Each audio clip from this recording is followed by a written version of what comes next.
I call the system that we utilize the bridge system, which is a method that bridges the gap between your dreams, your goals, and actually taking action. The B stands for budget, and not just what the costs associated with the trip are, but actually having a detailed outline of how money is going to flow over time. R is realistic phasing, breaking those big picture items into small, more actionable, easy to tackle steps. I is for intentional structure, creating a foundation aside from that 9 to 5 that you've been used to your whole life. D is dynamic flexibility, adapting to change as it occurs. G is goal celebration, the psychology of progress. And E is emotional preparation, handling the transition and the feelings that come with it that all too often are not spoken about. Let me show you exactly how this works. Many times, folks might approach something like this, but they could be doing it backwards. They look at their savings and ask, what can I afford? But this can bring about a mindset of scarcity and planning for limitation, as opposed to expanding your mind for your dreams.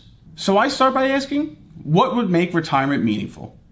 If I had 1 year to live, I had all the money in the world, and my health would be perfectly fine, what would I do that I haven't already accomplished? The key that I find here is that once you budget for your dreams, everything else seemingly falls into place.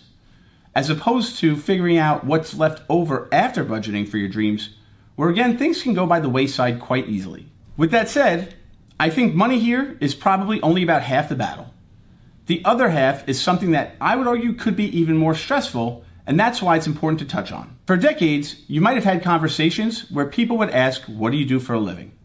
And you always had an answer, whether it was an educator, a nurse, a lawyer, or a doctor. You had something to say which was more than just your paycheck.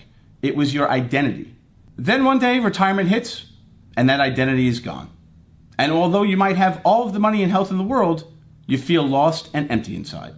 We approach addressing this with what I would call identity anchoring. First is values excavation. What values of your identity through the workplace do you want to carry on with you through retirement? Next is purpose projection.